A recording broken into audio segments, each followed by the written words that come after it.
So welcome everyone. This is the third of 4 panel discussions held as part of the launch of our University of California-wide Center for Climate, Health, and Equity.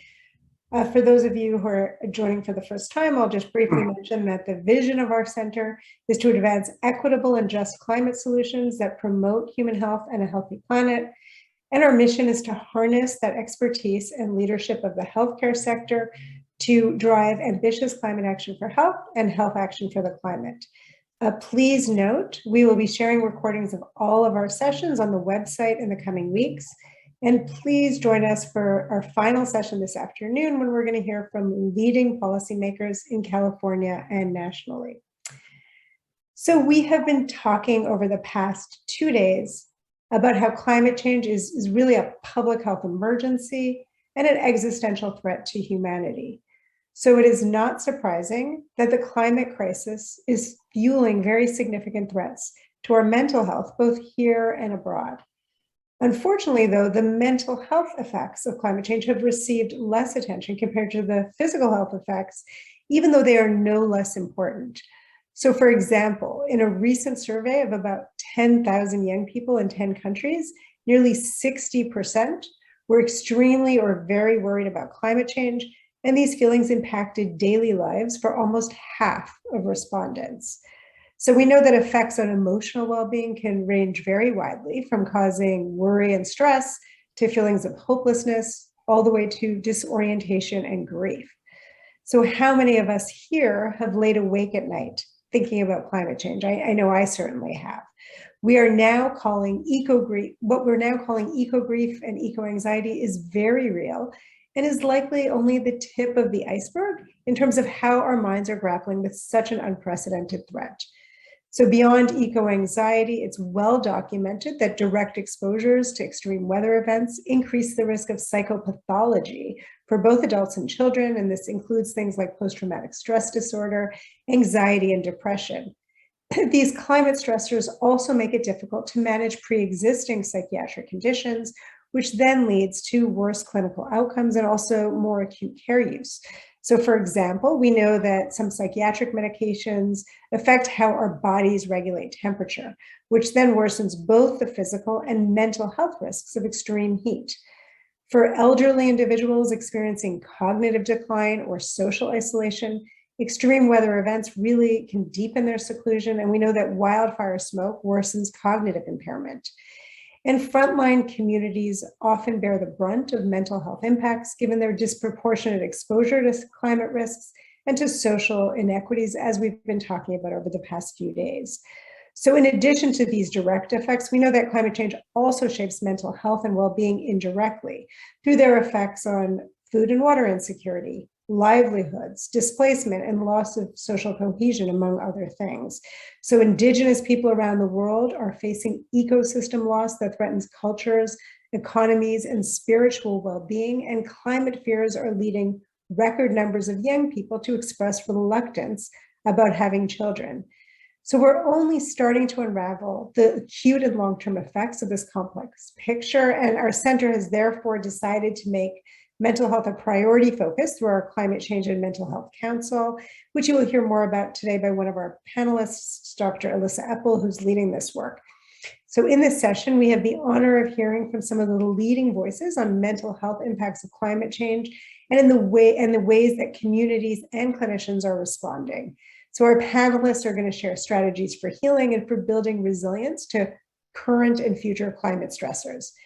They will also be exploring what is at stake for youth and how youth are showing the world how we can use activism as an antidote to anxiety. So to get us started, I would like to introduce our esteemed moderator, Dr. Howard Frumpkin, who is a leading expert in this area. Dr. Frumkin is Senior Vice President with the Trust for Public Land, advancing its commitments to health, equity, climate actions, and community. He previously served as the head of our Planet Our Health program at the Wellcome Trust in London, as Dean and Professor of Environmental and Occupational Health Sciences at the University of Washington School of Public Health, as Director of the CDC's National Center for Environmental Health, and as Professor and Chair of Environmental Health at Emory University's Rollins School of Public Health. He is the author, co-author, or editor of over 300 scientific journals, articles, journal articles, chapters, and books. So welcome, Howie, and I'm going to turn it over to you to get started on the panel. Thank you very much, Sherry, and greetings to all from Seattle, the unceded traditional land of the Coast Salish peoples, specifically the first people of Seattle, the Duwamish people, whom I acknowledge with respect. What an honor to be part of the launch of UC Center for Climate, Health, and Equity, truly a landmark in the climate and health field. And what a privilege to be part of this session focusing on mental health, a critically important but far too often overlooked dimension of human health and well-being. It's typical for moderators to enthuse about the quality of the panels they moderate. But in my case, I am over the top enthusiastic, and with good reason. Our 5 panelists bring a remarkable combination of wisdom, compassion, and diverse perspectives on mental health. I'll introduce them now. I'll make a few remarks to set the stage, and then we'll jump into our conversation. Jessa Calderon is a songwriter, author, poet, hip-hop artist, performer, hypnotherapist, massage therapist, energy worker, and meditation guide. She's with Sacred Places Institute for Indigenous Peoples, an Indigenous-led community-based organization that advocates for environmental, social, and cultural justice. Dr. Elissa Epel is a psychologist with deep expertise in stress and aging. At UCSF, she is professor of psychiatry, vice chair of psychology, and director of the Aging Metabolism Emotions Center. At the center we're launching today, she directs the Mental Health Council, reflecting her current focus on climate distress and climate wellness. Kevin Patel is an intersectional climate justice activist from Los Angeles, currently pursuing his undergrad political science degree at Loyola Marymount University. He's founder and executive director of OneUpAction International, a 3-year-old organization that supports and empowers marginalized youth to be change makers. Giselle Perez is a 16-year-old high school student from Sonoma, California, and a leader of Schools for Climate Action, a nonpartisan youth-adult campaign focused on engaging the education sector to speak up for climate justice. Giselle researched and co-wrote House Resolution 975 in the 117th Congress, expressing the mental health impacts of recurrent climate-related disasters on youth, a resolution that now has 21 co-sponsors from 13 states. And last but certainly not least, Dr. Britt Ray is a science communicator, author, journalist, and speaker. She's currently a postdoctoral fellow at Stanford and the London School of Hygiene and Tropical Medicine. Her research focuses on the mental health impacts of the ecological crisis, and her writing includes the new book, Generation Dread, Finding Purpose in an Age of Climate Crisis, and the weekly online newsletter, Gen Dread. Climate change affects mental health and well-being through many pathways, many of which Sherry just referred to. One pathway is extreme heat, which increases self-harm and violence, impairs memory, attention, and cognition, and undermines sleep. People with severe mental illness are at particular risk, perhaps reflecting problems with thermoregulation and the effects of psychoactive meds.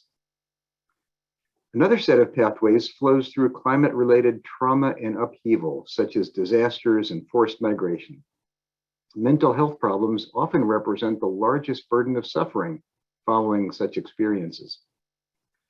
And a third set of pathways comes from living under the cloud of climate change, from simply opening our eyes to what's happening to our planet. People who see beloved places wither suffer from what's been called solastalgia. People who contemplate our collective loss now and in coming years suffer from what's been called eco-anxiety, climate anxiety, pre-traumatic stress, among other names. While we don't want to forget the first few pathways, this last group will be our major focus today. Now, these forms of suffering are increasingly recognized and documented. Let me illustrate this with 3 snippets of data. This 2020 survey of over 600 Americans focused on reproductive concerns. The blue bars show the level of concern people reported about the carbon footprint of having children. But let's focus on the orange bars, which show the level of concern about the climate impacts children will confront. Over 96% of respondents were extremely or very concerned. Some of the comments received in this study were breathtaking and heartbreaking. I feel like I can't in good conscience bring a child into this world. I regret having my kids. Sherry referred to this 2021 survey, which asked 10,000 young people ages 16 to 25 in 10 countries about their responses to climate change.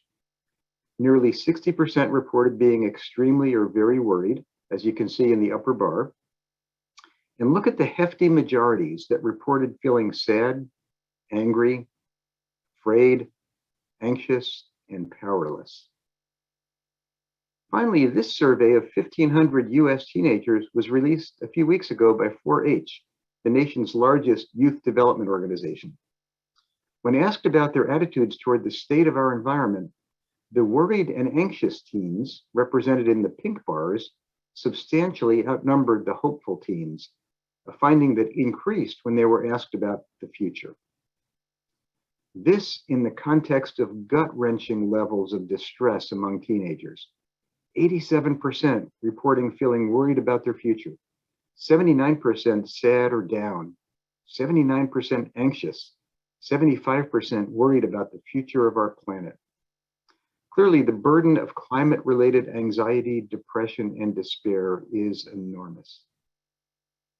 In my own work, I've come to think that hope is a powerful concept to call on.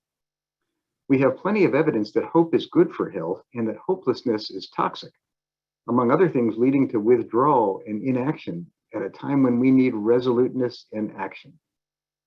We know that the climate crisis is eroding hope in many people, especially young people with long futures ahead of them. So I'd submit that we need to be about propelling hope in ourselves, in our friends and families, and in the communities we serve. Thanks to insights from psychology and psychiatry, from geriatrics and hospice care, we health professionals know something about how to do this. First, tell the truth about the climate emergency. Hope can never be grounded in falsehoods. Second, acknowledge grief in yourself and others. As in the clinical setting, naming and confronting grief is the first step in moving on. Third, have a North Star, a vision of the world we want. Fourth, identify pathways that will get us there. Fifth, help build agency, the sense of personal and collective efficacy to take action. Sixth, cultivate solidarity. Hope is almost never a one-person project. Sharing common purpose with others and sharing friendship and support nourish hope. Finally, make room for joy. This is serious work, but it's fun. Celebrate victories, laugh, dance, and sing, and hope will flourish. Well, with that, let me turn to our panelists. I'll invite each of the panelists to turn your camera on, and we'll begin with a series of questions that I'd like to invite the panelists to address. Let's begin by exploring our recognition of the problem, and then we'll turn to solutions. So to begin, I'd like to ask each panelist for a personal reflection. What's been your own experience with the mental health impacts of climate change? Have you felt personally impacted? Giselle, let me start with you. So for me, the first time that I saw the effects of climate change up close in my life was in 2017 when the Tubbs fire sparked in Northern California and my family had to evacuate for 2 weeks. Those 2 weeks for me were filled with worry for my home and for my community, and had been filled with amounts of anxiety I just had not felt before. And since then, my fears have only grown. And for the past 4 years, my community has experienced climate-related fires over and over again. It has increasingly taken a toll on my mental health, and in the months of August, September, and October, I'm continually stressed by the high winds and extreme heat waves. These climate-related disasters make me question what my future will look like. Because if my childhood has already been filled with these tragedies, what could I expect in my future? What has provided me with hope is being able to channel my anxiety into action. Thanks, Giselle. And action indeed is your trademark. Kevin, how about you? How have you been affected? Yeah, of course. I started my journey around climate action when I was at the age of 12. So back in middle school, 10 years ago or 12 years ago. And that was when I noticed a lot of inequities and injustices in my community of South Central Los Angeles, from food injustice to food apartheid, that was one of the issues, but I was directly impacted by the air and smog pollution that ravages Los Angeles. And that really kind of struck me in the sense of like, this is not just one issue, it's multiple issues. And that's how mentally and physically I was really impacted by climate change. And ever since then, I've been fighting to make sure that people understand that this issue is an intersectional one, and we must continue battling not only climate change, but mental health. Thanks, Kevin. Jessa, how about you? How has this affected you? Hi, everybody. My name is Jessa Calderon. I'm Tongva and Chumash, so I'm currently calling in from Tongva territory. And this has been a lifelong battle and struggle for our peoples. So being a young girl, my family would show us where the Water and Power had capped off the natural water springs. We were shown how every channel that you ever see that's concretized was originally a actual stream. The understanding of the Los Angeles River, and letting us know that that once had fresh salmons and trouts, and understanding that our waterways have been destructed, and how that's affecting us, as well as not having places for us to have our ceremonial sites. Like, everybody has a church in our ancestral home except for us, because our churches are being covered with concrete and vandalized. So we are completely displaced in our own homelands, and that is the huge reason why we're suffering with mental illness in our community, and struggling with, money issues and whatnot because of the displacement and the inability to work because of the color of our skin. So it's been a lifelong battle since generations before I was even born. Thank you, Jessa. Britt, how about you? That was really powerful, Jessa. Thank you. I studied conservation biology in my undergrad in the early 2000s, and I was subjected to data around the 6th mass extinction day in, day out. So I would say that I've been identifying as eco-anxious ever since then. But it became particularly pertinent in my life also, much like Giselle in 2017, when my partner and I started seriously considering whether or not we wanted to try and get pregnant. And this birthed an enormous dilemma in me that I wasn't expecting to confront, where I was forced to grapple with ecological emotions of an existential scale in new ways. Of course, being a science communicator, I always ingest climate reports, squaring all of that, which is scary information, with ineffective action from our leadership, then raised a very valid question. Is it still a wise thing to do? Is it a compassionate thing to do to bring a new person into a world filled with climate disruption? But I didn't see it yet mirrored by our culture at large at that time. Things have really changed. We have the statistics to show us how prevalent this is, particularly in Gen Z as a concern of theirs, and also millennials like me. And as one way to cope, I was troubled by this, but also fascinated. And I decided to turn my science communicator mind in on the problem and start researching the psychological impacts of the climate crisis. If it was showing up for me in this intimate way, what does it mean for many more diverse forms of human experience at this time? Thank you, Britt. Very powerful. And Elissa, how about you? Thank you, everyone, for your long-term work and your answers. So Howard, you asked when it's impacted our mental health, and I'll just answer that it's a process, and we all go through dips when we might feel hopelessness or despair, and then this balancing, or how do we find equanimity while seeing reality as it is now, face to face. So for me, it's been interesting as a stress researcher. This is way beyond what we typically study. This is a type of existential stress that we're not prepared for mentally. And so it has been really tough. I was concerned before the pandemic. Then all of us in California, we experienced the orange day, when the smoke blocked the sun, and the climate crisis landed here, undeniably. And so now there's more awareness and more discussion. And for me, it's been, needing 100 discussions with experts, hearing talks, discussions with myself to discern an adaptive view. How can we live with this reality in a constructive way, with purpose, with action? Thank you. What a thoughtful and gut-wrenching set of personal accounts. Let's move from our personal stories now to the larger scale of our communities and the society more broadly. What mental health trends have you seen in your work? What broader observations would you share? Elissa, let's go in reverse order. So we'll start with you this time. So in terms of, for me, it's been a struggle to understand how to apply, create bandwidth in my life and have some climate action. And I can't live without it. And also it's hard to settle on a project when you're used to seeing impact and measuring impact and knowing that you have an effect. And so it's taken a process to understand that the action is here local. The action is where we do have some control and some power.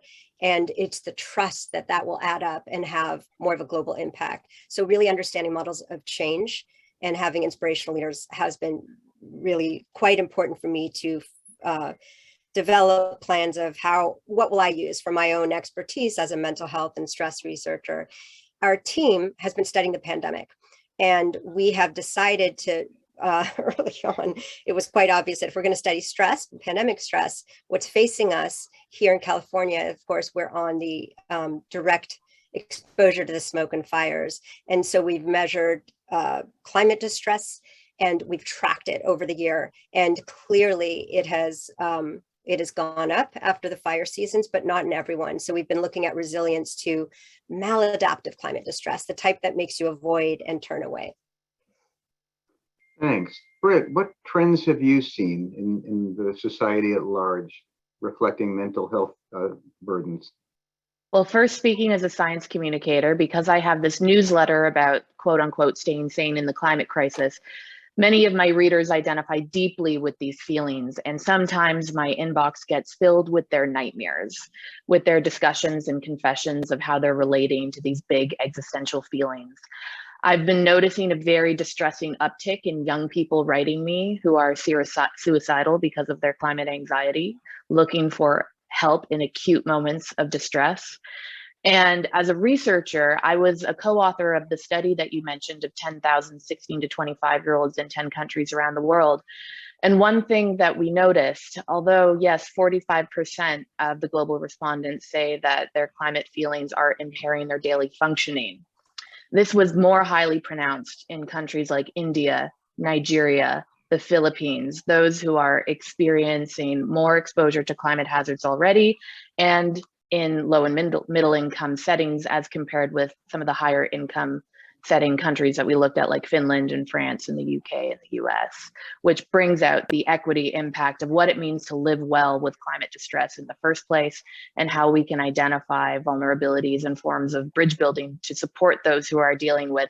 This is just one more layer on top of other issues that produce psychological distress.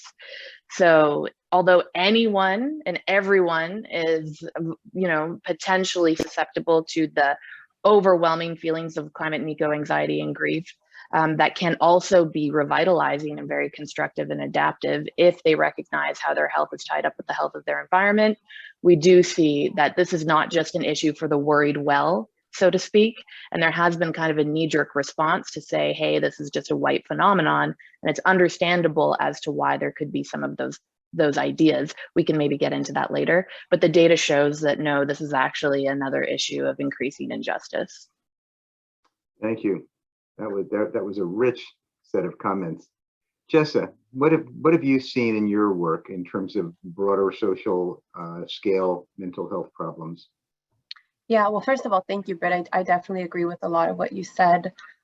With our community, the Native community, we understand that all of these climate injustices that we see are direct from colonization.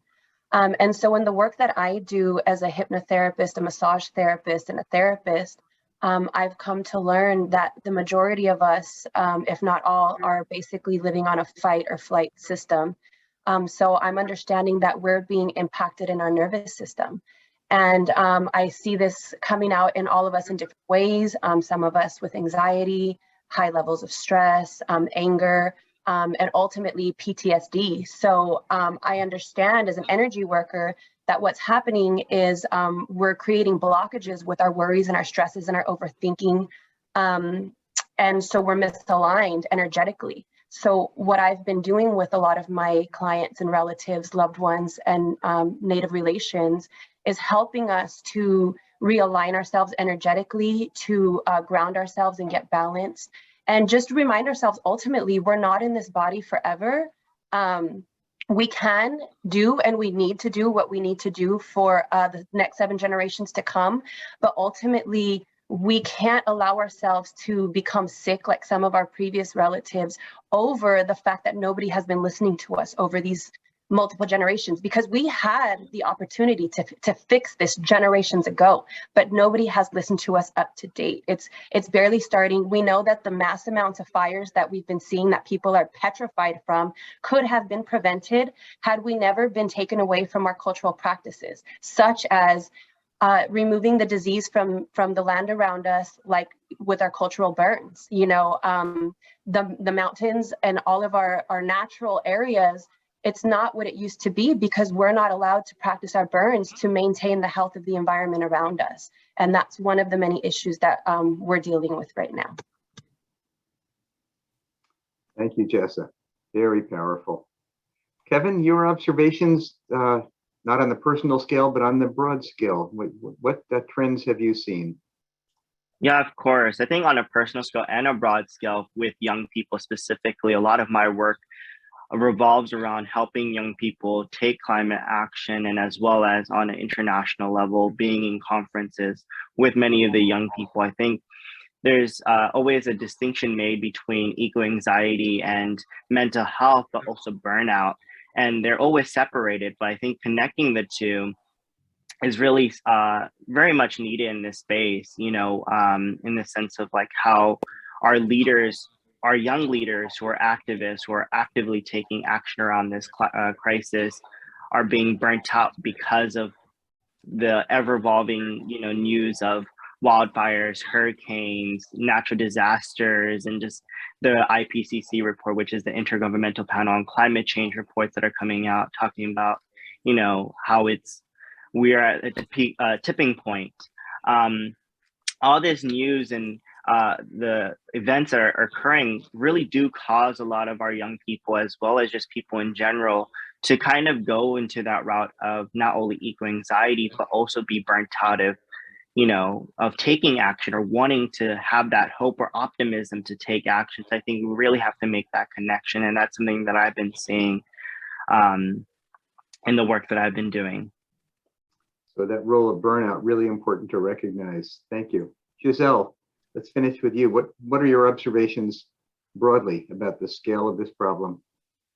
My observations have, on a little bit smaller scale, but within my community, I've just seen from all of my peers how we are all incredibly frightened by the smell of smoke. If someone smells smoke, everyone's trying to figure out where it's from. We're looking on maps, we're looking at newsletters, we're just looking at every single notification just to try and find out, to make sure it's not near some of our homes, some of our communities, some of our families. It can be increasingly scary every single year.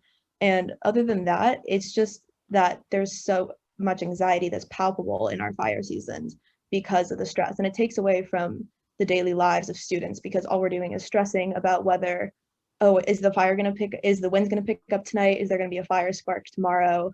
And it takes a toll every time. And it's just that there is the mental health support for youth around climate related disasters is almost non-existent in schools. And these services are becoming more and just more necessary for students, especially coming off of the pandemic.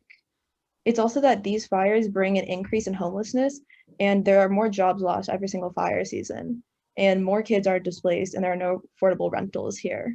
And it just creates this system that doesn't allow for people to recover from the fires.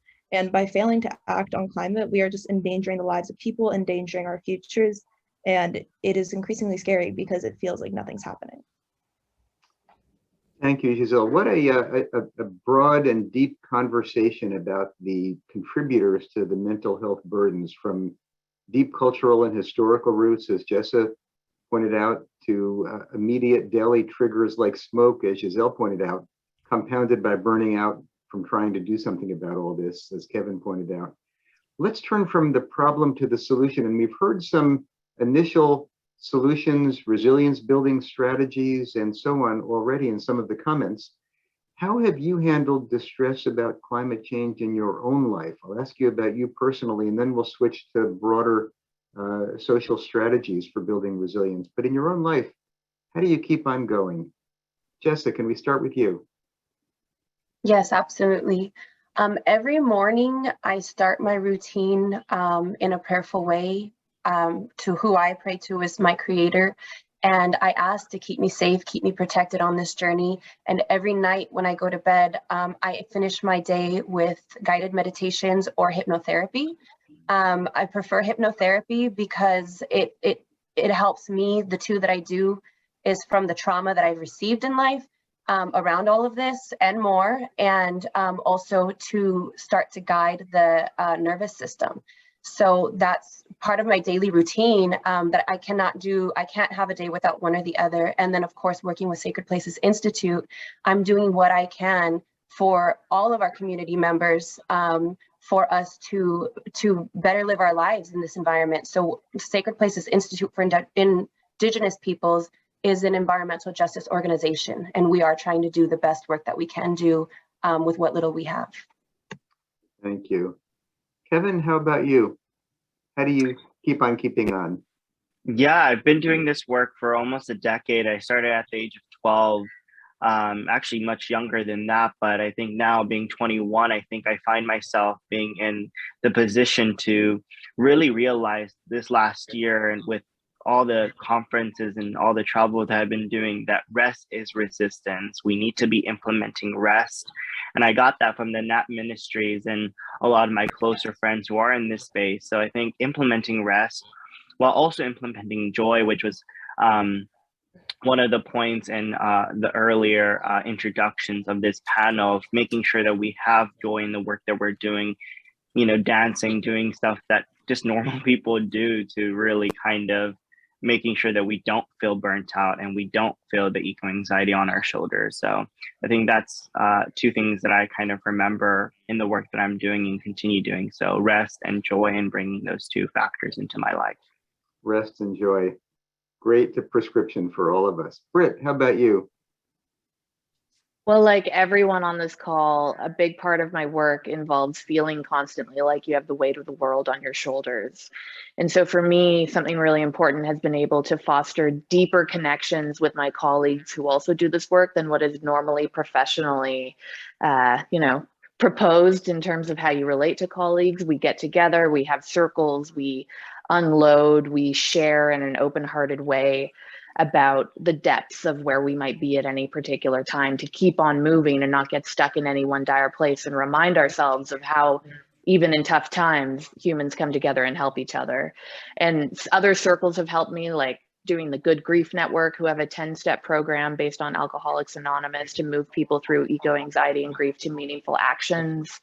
Climate cafes, there's different things like that that at certain points have been helpful. I have a monthly maintenance check-in with a climate aware therapist who's a very insightful person on these topics, who's been very helpful to me. And then mindfulness and meditation, especially in moments of high emotional drama, have been really productive. Thank you. And let's see, who is next? Giselle, how do you care for yourself? For me, the best way, that I mentioned this a bit earlier, but the best way for me to decrease my climate anxiety has been able to put that anxiety into a form of action.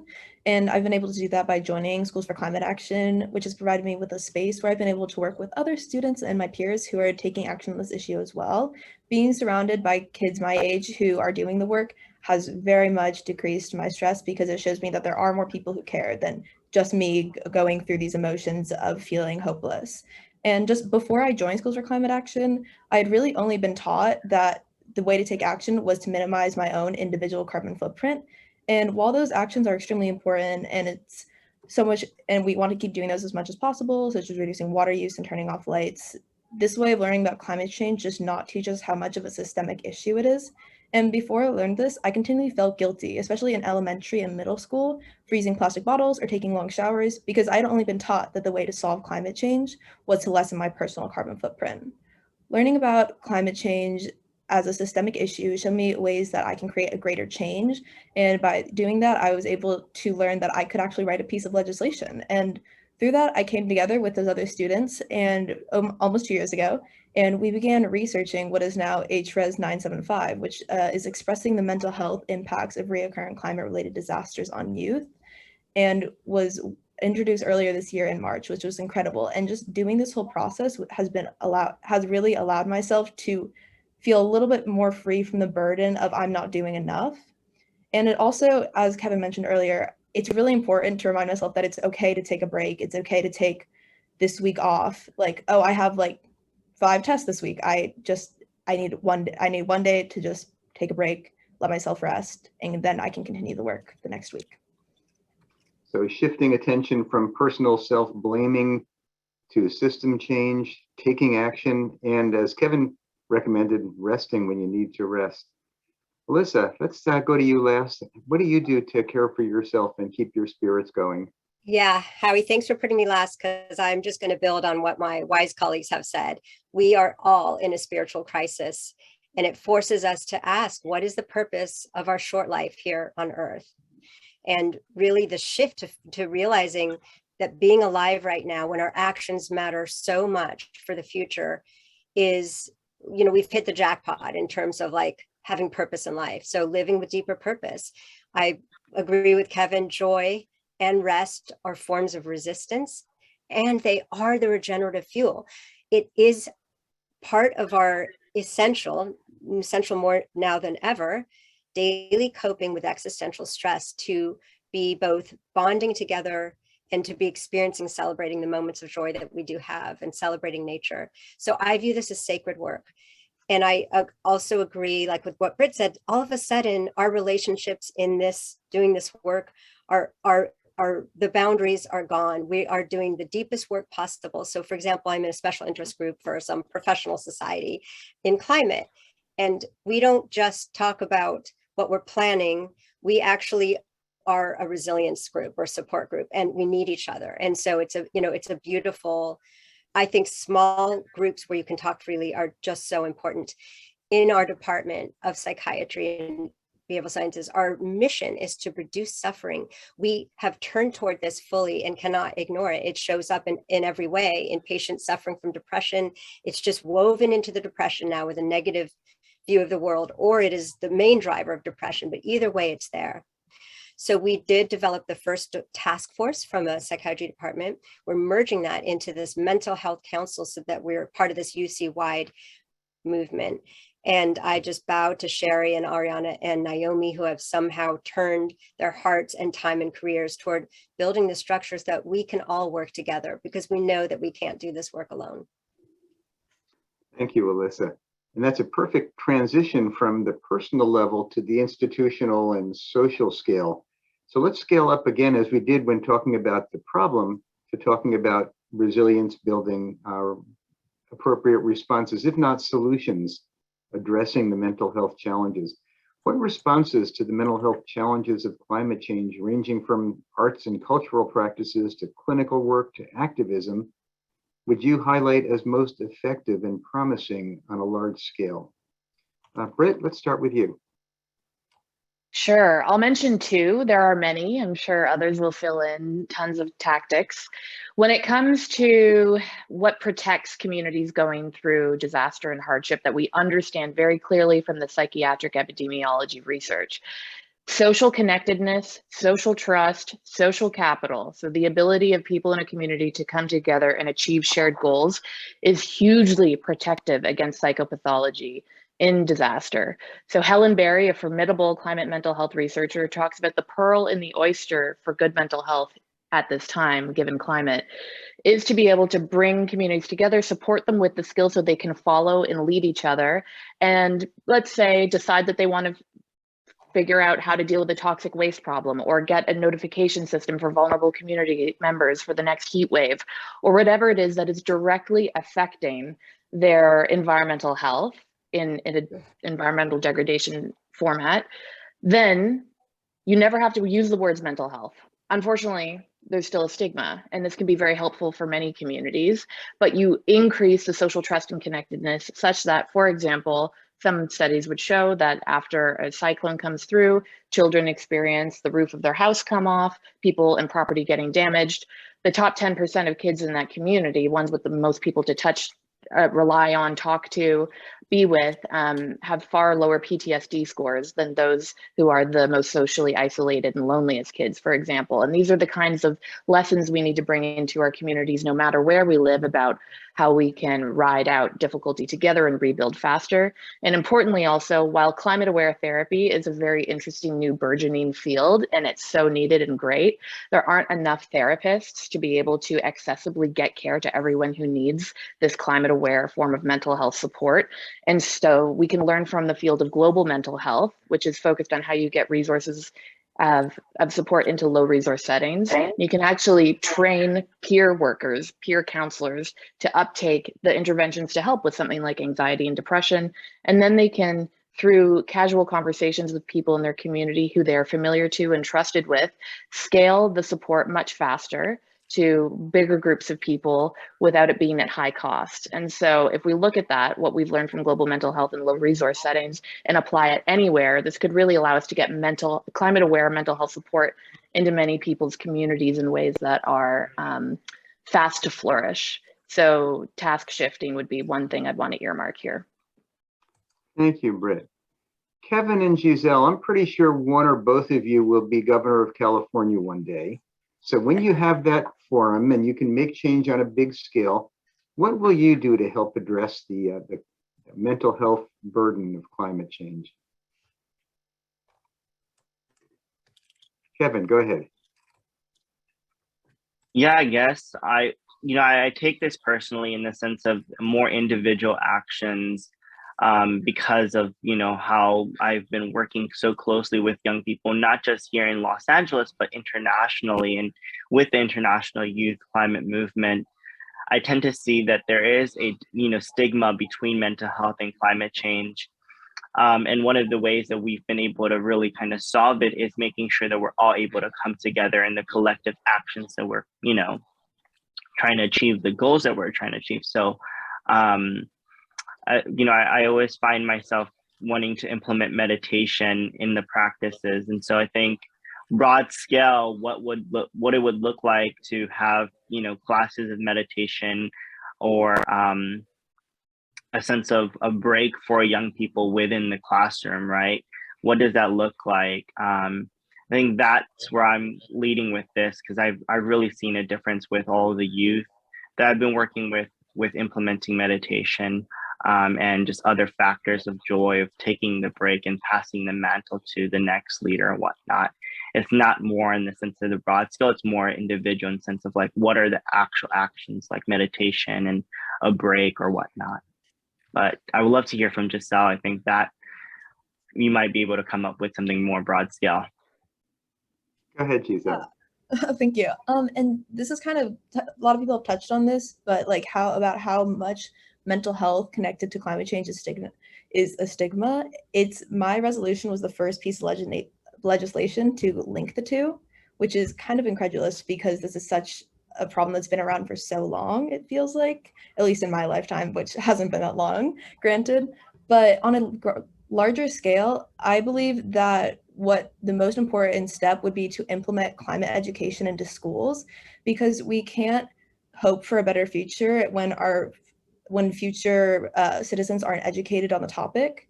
So it's just so imperative that we start getting these kids educated on how much of a systemic issue climate change is and teaching them how they can make more systemic change. It's also just so important to listen to these rising youth activists and the legislation they've written, because it is our futures that are going to be the most affected by the decisions made today. And there's so much research that has come out in the past years. An example being that we've mentioned this earlier, but the February of 2022, the Intergovernmental Panel on Climate Change report projected that by 2,100 children under the age of 11 in 2020 would experience 4 times the amount of extreme events. And I can't even imagine how many disasters they would have to face, considering I've already faced so many in my short lifespan already.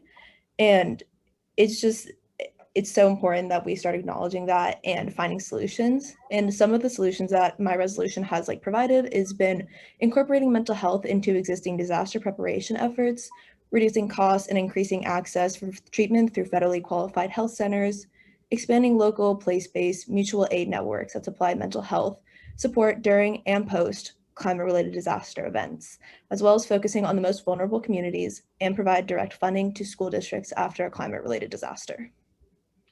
Thank you. Great ideas. Let's hope that resolution flies through. Jessa, your recommendations for broad scale ways to address the mental health challenge of climate change.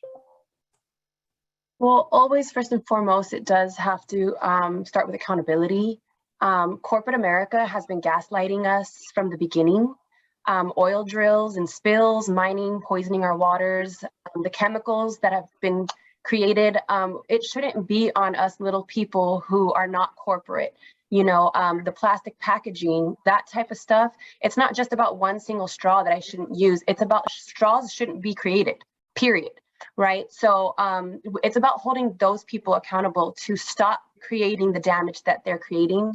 And then, of course, the land back movement needs to happen. Native people need to have the lands to do what needs to be done. In other words, no more development because that's causing harm. You can't tell a community that we're running out of water, but then we're all watching development happen before our very eyes where they're using water. It makes no sense. Deconcretization needs to happen. When people can fish again in the Los Angeles River, that's a form of relaxation. That's a form of healing. Right? When the land heals, when the water heals, then the Indigenous people heal. And when the Indigenous people heal, then the rest of us can heal as a community. We need not more green spaces, but more native spaces, more natural spaces. So in other words, the green grass parks that we have, we don't need. We don't need to waste that much water. Those grasses are not native to here. It's destructive. What we need are our native grasses to come back. What we need are our native trees to come back, our native plants to come back. And when that happens, that's going to bring healing to us all as a community. And so that's one huge step that needs to happen. So once again, I say land back. Thank you.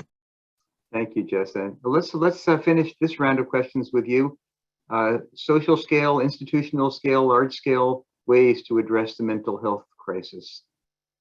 Both policy and educational changes. And I don't mean neutral education about climate science. I mean education that is helping us both with mental climate resilience and tilted toward activism, because there is no social movement that's ever going to happen unless we apply our climate distress and our education toward activism, whatever that looks like. So at the university level, the climate crisis is absolutely central to our mission. We're, the part of the goal of our center is not just research, but strategic research that will change policy, and not just education, but education that will empower our young leaders, both undergraduates and healthcare professionals, to actually incorporate this now in whatever their realm is, whatever they're doing. So we know that our attention is focused on whatever's in front of us. And of course, the media is unfortunately a form of biased education. And of course, it covers traumas and tragedies. And that's the case with the climate. So we have these terrible headlines that's shaping attitudes that really globally that we're hearing about. So I would like to just point out that where we put our attention is both determines our attitudes, and the inspiration from all my young colleagues here is phenomenal. And having these discussions and everyone listening, like these things are socially contagious, both emotions and attitudes. And so we all have a role here to ask, how can we incorporate this into what we're doing right now, not next year? Thank you. Well, we're coming into our last few minutes of our session. There are two more topics I'd like to address. And rather than go around to everybody, I'll be a little more selective this time, given our clock ticking. One topic is equity, and one is the role of the university. So let's start with equity. Throughout the last couple of days, and of course, over the years that the climate and health movement has been rising, people have reaffirmed the centrality of equity in responding to the climate crisis. How does this manifest with respect to mental health? Jessa, can we start with you? Actually, yes, I'm so grateful that you brought that up because equity has to look different for us California Indigenous peoples for the simple fact that we know as Indigenous people that there's certain areas that we're not supposed to even go to, but yet as Americans, people think that it's okay. And so when I say equity needs to look different for us, you know, we all need equal, but we also need to understand that when the Indigenous people speak, we need to listen. And I'll give an example is like Mauna Kea. The people of Hawaii have said, as Hawaiians, we do not go to that mountain and we don't disrespect it. And here we have America and Japan and all these people so quick to disrespect their culture, their way of life, and what they're claiming. So equity needs to look different in that respect is when the Native people speak, please listen because they know what they're talking about. If people would have listened to us from the beginning, we wouldn't be in a climate crisis, right? And so we need to understand that there are ceremonial spaces that we hold sacred. And when we tell you that we hold it sacred, don't go and desecrate it to spite us, but honor that there's a reason because you're gonna disrupt energy. And when that happens, I guess you can call it like karma, but like you can't have good without the bad, right? So you have to understand that everything that we put into action is going to benefit us for either the greater good or the greater bad. So I had to say that, but also as the first displaced people, you know, I'll be completely honest here. I rent a room and I can't afford to live on my ancestral homelands of Los Angeles. And so it's really depressing, you know, that's one of the huge issues that a lot of us suffer with is houselessness looks different for the Native community because when we find out that one of our loved ones are on the streets, we don't allow that to happen. So we can have, you know, we can be packed in a house like sardines. We can live in a house that, you know, barely has a roof, but we will support each other to the best of our abilities. And so people don't even understand how we're being affected by equity, but we are some of the most poorest people in our own ancestral homelands. And that's people that are not federally recognized. You know, I know there's people that are also worse off who are federally recognized on reservations. We don't have a reservation in Los Angeles because as y'all can see, Los Angeles County, Ventura County, the parts closest to the coast, we are prime realty. So nobody wants to give us our land back, but this is why it needs to happen because we are not a part of the equity until that happens. Thank you. Thank you, Jessa. Very powerful statement. Kevin or Giselle, would either of you like to add anything real quick on this question of equity in the climate and mental health space?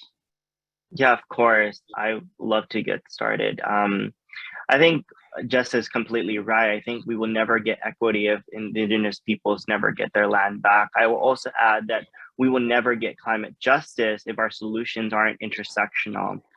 We must have intersectional solutions to solve intersectional issues.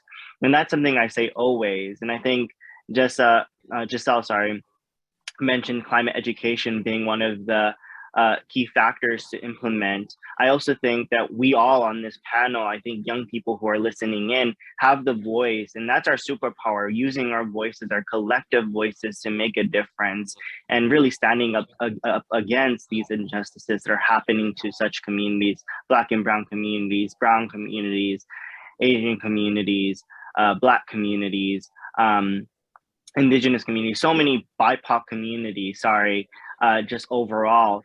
But I think that is something really important to like really taking a broad scope. Mental health is an intersectional issue, and we went over that and how to really mitigate that from climate education, land back, making sure all young voices are heard within not only government, but in the classroom and elsewhere. And making sure that not only our voices, but our decisions, the things that we are wanting to make an impact and not only on our futures, but for the next 7 generations can be implemented. And so I really admire Jessa's statement on land back and Giselle's statement on climate education. Let me move us along. Sorry, Giselle, but I want to touch very briefly on the role of the university in addressing mental health and climate change issues. Elissa and Britt, you're both university-based. Elissa, can we start with you? Your thoughts on how the UC Center or universities more generally might address the climate and mental health challenge? What's the role of universities? Well, I believe that it is slightly different here in that often we're very, campus oriented and class oriented and major oriented. And at this point, we are opening the door to all of the UC campuses. We are one of the states with the largest populations, and everyone cares. People just don't know what to do. And so we're organizing faculty who bring such different depths of expertise in different areas. So I am incredibly excited about what we'll develop. We're first, focusing on this mental health council, and we have interest from, across all the campuses of people saying, I want to help, not just people who've been in this area, but people who want to turn toward it. So I think the future in the short run of what we can do here locally, which is statewide, will serve as a model to other states. And so a lot of this is about proof of concept. What can we do here and how can we share that? And we're so digitally connected that there's no question of how much we influence each other looking for solutions and sharing those. And let's hear from Britt. Thank you. Well, I You have echo about 30 every seconds or so be as quick as you can. Sure. So we need to promote social tipping points at the same time that we are fearing surpassing climate tipping points. Universities have a huge role to play in that. We as researchers cannot devote our lives anymore to writing fancy papers in peer-reviewed journals that don't have real sufficient ties to policy pushing and activism. We need to step out of this idea that we will be judged by our colleagues for getting emotional about the implications of our evidence-based work. We need to step into power, using the whiff of emotion if needed to really impress upon our power holders how crucial and life or death this is becoming. So this is a way in which we can all become courageous within institutions. And it's not typically how we've been trained to do science, but this is the purpose-driven deep work that we are doing. And at the same time, when it comes to educating more on the climate sciences and bringing in this key intervention of, yes, climate education, we must also be mindful that these are difficult emotions that come with the science. So make space in the classroom for emotional resilience building, working, training curriculum at the same time as the heavy information, because we don't want to leave students less motivated and more despairing when we have radical hope and robust forms of support to foster together. Thank you. What an incredible panel. I said at the beginning that it would be incredible, and it was. We talked about the scale of the problem from the personal to the social, how complex and multifaceted it is, how many triggers there are to mental health challenges, from the personal to the cultural, historical, to the simple fact of burnout and people who are working hard in these fields. We talked about a range of personal solutions, ranging from reverence, prayer, therapy, to rest and joy, focusing a lot on deep connections with other people, on purpose-driven action. And we talked about scaling those personal solutions up to the social, again, the importance of social connectedness, but also many other strategies, destigmatizing mental illness or distress, climate education, incorporating mental health into disaster preparedness, accountability, land stewardship, natural spaces, a whole range of options on a social scale. We acknowledge the centrality of equity in the work that we do, and we talked about changing academic norms in centers such as this one. Thank you all so much for your time and your wisdom on this panel. Let me turn it back over to our leaders for a closing comment. Thank you, Howie. So first of all, I am blown away. I'm very moved by your personal stories, the work that you're all doing as leaders in addressing the mental health impacts of climate change, and specifically hearing from the youth leaders, and you can see from everyone's responses, which is actually giving me a lot of hope and helping me to deal with my own eco-anxiety. So thank you. And thank you, Howie, for facilitating an excellent discussion.